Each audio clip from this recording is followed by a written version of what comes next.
grip down, and send out. Students jump high in the air with arms extended as if reaching for a rebound. When the students land, they step to the left or right and quickly fake a two-hand chest pass or outlet pass. The students then step back to the starting position and immediately jump in the air, again as if grabbing a rebound, and then step to the opposite side of the first pass and fake a two-handed chest pass. The students then return to the starting position and repeat the sequence of rebounds and passes to the right and left for the designated time or number of repetitions. Block that shot. Partners stand facing each other about 1 meter apart. On a given signal, the partners simultaneously jump straight up in the air and touch hands at the top of the jump. This simulates the skill of blocking a shot. Remind students to bend their knees when landing and to jump straight up in the air to avoid jumping into their partner. Students can practice touching right hands, left hands, and both hands.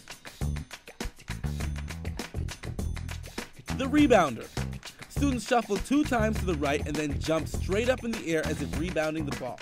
Then they shuffle 2 times to the left and again jump straight up in the air as if rebounding the ball. Students should stay low and in the defensive athletic position when they shuffle and bend their knees slightly when they land.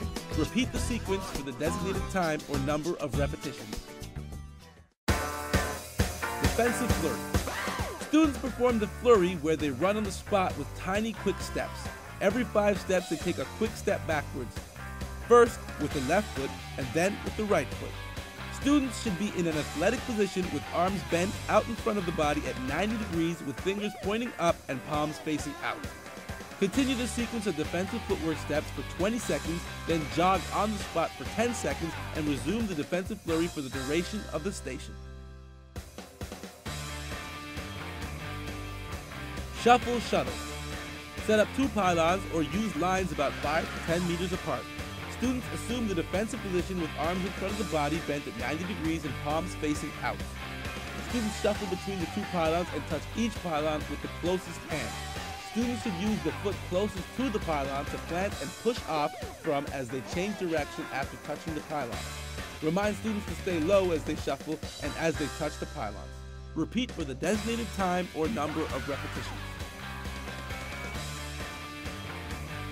Quarter turns. Students stand in an athletic position with legs shoulder-width apart and knees slightly bent.